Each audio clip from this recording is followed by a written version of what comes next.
نوحه یو چالاک او بادر ځوان شادو وي کوم چې په یو خطرناک سفر باندې راوتلی وي. هغه د ځمکې نه یو زنګ شوی پیپ روباسي او د بغیر د سیارې د دشمن علاقې ته ټوپ وهي او دواړه ملګري سونا او انسیا ورته په حیرانتیا سره د هغه تماشه کوي او د سیخ په مدد سره په بره روان وي او حتی چې د ځنګل د ټولو نه اوچت ځای ته ورسي صرف د باز جالې پسې ولې چې د باز انډې د هغه مقصد وي. دا کهاني د 2000 کال وړاندې د مستقبل نه شروع کیږي چې په کم وخت کې د دنیا نه د انسان نومونه خان ختم شوي او د هغوی آبادی قدرتي ونو بوټو ګیره کړې وي او شادوګانو د خپل ذهانت او طاقت په وجه یو نوې طریقې سره ژوند کول شروع کړي. هغوی د انسانانو په شان فصلونه کوي او ځناور هم ساتي او یو پرامن ژوندۍ تیروي. د نوحه تعلق یو ښکاري قبیلې سره وي چې کم بازون له تربیت ورکوي او د دوی په قبیله کې د یو شادو د پاره دا د فخر خبره ګڼل کیږي چې هغه په کالیزه مقابله کې یو د باز اگې حاصله کی او بیا د هغې نه راوتلي بچي وساتي او بیا د هغه د ژوند د اخري سلګۍ پورې د هغه ملګري جوړ شي. نوحه او د هغه ملګري هم په دغه مقابله کې د انډو په تلاش کې راوځي. هغوی ته 3 انډې ملاویږي او دوی 3 ملګري هم وي خو د اصول مطابق یو انډه خامخا په جاله کې پرېښودل وي ولې چې د هغوی نسل ختم نشي. د دې د وجې نوحه قرباني ورکوي او یو اگې پرېږدي او باقي دواړه اگې خپلو ملګرو له ورکوي او په خپله خالي لاس راځي خو د هغه زړه هم دغه اگې غواړي او په دې کې د لرې نه د یو بل باز چغه راځي چې کم د یوې بلې جالې طرف ته اشاره وي خو دا ځل جاله نوره هم اوچته او خطرناکه وي. په دې کې هغه یو زوړ سیخ رالي او د هغې په ذریعې سره هغه جالې ته رسي خو څنګه چې هغه لاس ورغځوي په دې کې د هغې انډو مور راځي او په نوحه باندې حمله کوي چې د سره وجې په نوحه باندې کانټې وړي او هغه یوې پستې ځمکې له راځي او بیا د هغې نه رانغړېږي خو په دې حالت کې هم هغه انډه نه پرېږدي او په خوشقسمتۍ سره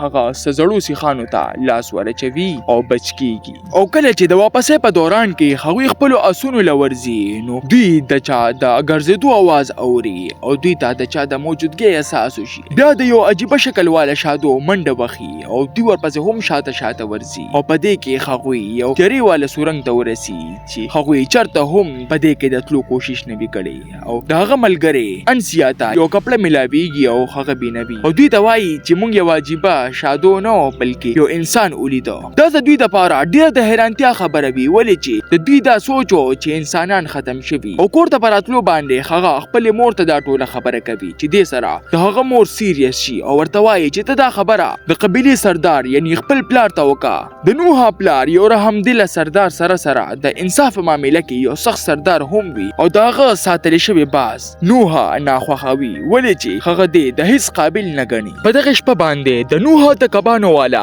کوډلې نه اواز راځي او څنګه چې نوحه ګوري نو هلته یوه جینۍ پټه شوي او هغه یو انسان وي. دواړه چې یو بل وویني نو یو بل نه ویریږي او هغه جینۍ وله دیکه ورکوي او نوحه ورپسې منډه وهي خو هغه چرته په ځنګل کې روکه شي او د نوحه د باز انډه هم ماته شوي او هغه اوس په مقابله کې حصه نشي اخیستی. هغه ملګري ورته وایي چې پلار ته دا خبره وکړه خو هغه انکار کوي او دوباره د یوې بلې انډې په تلاش کې روانېږي. هغه د انډې په تلاش کې د قبیلې نه وځي او په لاره کې هغه څه داسې ویني چې هغه د خپو نه ځمکه وتښتي. په یو ځای باندې ډېرې شادوګانې مړې پرتې وي او هغوی عجیبه څه نقلي مخونه اچولي وي او کله چې نوحه د یوې شادو نه دغه مخ لرې کوي نو د شاته نه د هغه د پلار یو فوجي په زخمي حالت کې راځي او په آخري ساګانو کې نوحه ته وایي چې د سیسا فوج را روان دی او مړ کیږي او په دې دوران کې د مخ واله شادوګانې راشي او د نوحه صادر بینوي. هغه د دې نه فوراً اندازه ولګوي چې قبیله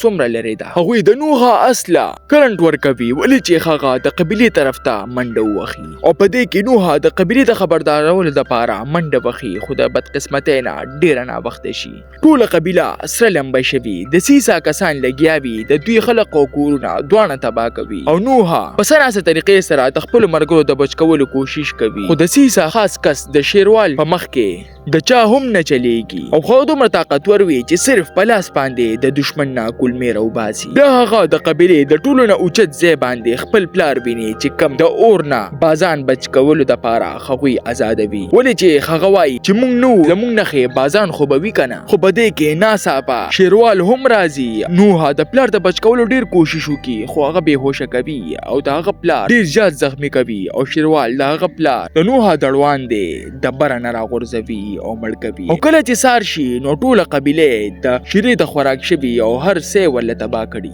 هغه پلار خخوي او وایي چې زه به یو کس رانیوم او د دې بدل به اخلم. اوس نوح په هغې سورګ باندې ورځي کم نه چې د دوی مشرانو دوی منې کړي، خو اوس د دې نه علاوه هغه سره بله لار نه وي. په پورې وتو باندې هغه ته یوه بله شادو میلاویږي چې کم دته خپله قیصه کوي چې زما نوم راکا دی او زما قبیله هم دغه ظالم سیسا ښکار شوي او موږ له هر څه تباه او برباد کړي. د دواړو دشمن یو وي، د دې د وجې هغه دواړه ملګري کیږي. راکا د انسانانو زاړه کتابونه او علم جمع کوي او نوح ته وایي چې یو وخت چې انسان او شادوګانې به یو ځای په خوشحالۍ او په امن سره اوسېدل، خو هر څه دغه سیسا ظالم خراب تراب کړل او په دې کې هغه جینۍ دوی سره دوباره ملاویږي کوم چې هغه له انډه ماته کړې وي او دا ځل هغه بېوسه ښکارېږي او دا ځل هغه د لوږې د وجې راغلی وي. نوح هغې ته ډېر زیات پکار وي او راکا ولا نوح نوم ورکوي ولې چې هغه خبرې نشي کولی او نوح ورته نور هم د ځان په شان انسانان ښایي چې کوم اوس هم جم دي وي خو د ځناورو په شان اوسېږي. دوی خبرې هم نشي کولی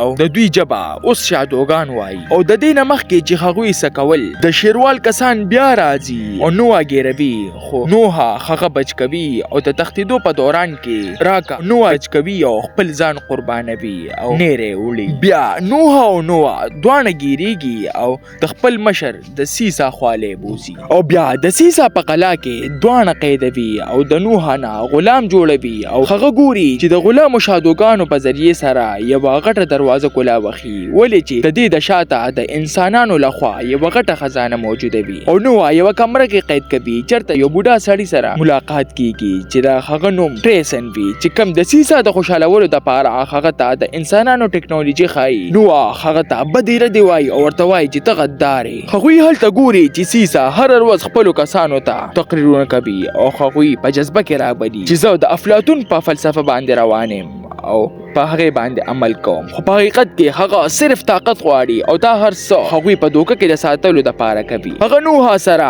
ښه اخلاق ساتي ولې چې هغه ته پته وي چې دا قابله ده. نوح او نوح د تښتېدو منصوبه جوړوي او د سیسا د قلا نه ګیر چاپېره بارود ږدي. نوح خپله مور او خپل خلق ازادول غواړي او نوح د انسانانو یو زوړ کتاب کم چې په یو کیسټ کې قید وي چې په هغې کې د انسانانو د ژبې زده کولو راز پروت وي او په آخره کې دغې خزانې ته داخلي او نوح ښه کیسټ حاصلوي، خو سیسا او شیروال هغوی پسې شاته راځي او نوح او د هغه مور ګرفتاروي او بل خوا نوح ته یوه تمانچه ملاویږي چې سیسا ته دې ښایي او هغوی د دې نه یریږي، خو هغه د دوی مخې ته یوه شادو باندې ډس کوي او هغه په هغه ځای باندې مړه کیږي. دې سره هغوی ټول ډېر زیات ویریږي، خو نوح ته پته وي که چېرې دا سیسا ته په لاس ورله نو هغه به ټوله دنیا په مخه باندې راوالي. د دې د وجې هغه دغې قلا نه ګیر چاپیره موجود بارودو ته اور ورته کوي او نوح او د هغه خلک د پول په ذریعه سره بهر روزي، خو شیروال بیا حمله کوي او دا ځل د هغوی په خپل منځ کې ډیره سخته مقابله کیږي او په آخره کې په طریقه باندې نوح د اوبو د ډرمانو په منځ کې ګیروي او هغه په اوبو کې ډوبوي لکه څنګه چې د هغه ملګري راکا ډوب کړی او په آخره کې د وتو په دوران کې نوح او سیسا یو بل ته مخامخ شي چې نوح ډیر بد وخت او کله چې ته نور شادوګان خلاصوي نو د هغوی هغه زړه یاره لا په زړه کې وي او په یوې چغې سره ټول لرې کیږي او په دې کې د هغوی د قبیلې بازونه راځي او نوح د خپل پلار باز ته اواز کوي او د راتلو په دوران کې هغه له مخ وینې کوي او بیا چې سیسا د هغه د رانیولو کوشش کوي نو ټول بازونه په یو ځای باندې حمله کوي او اخره د غر نه لاندې غورځوي. اوس نوح او نوح دواړه آزاد وي او دوی یو آخري ملاقات کوي او نوح ولا یوه نښه ورکوي. نوح ورته وایي چې زه انسانان یوې بلې دنیا ته بوځم او په آخري لمحې کې نوح هغه کیسټ یوې ساینسدان له ورکوي کوم چې سټلایټ چالو کوي او په ټوله دنیا کې باقي انسانان ګوري. تاسو ته دا نننۍ کهاني څنګه ولګېده ما ته خپله قیمتي رای په کمنټ کې ضرور راکړئ. ملاویږو په یو نوې ویډیو سره، ما له راکړئ اجازت. بای بای.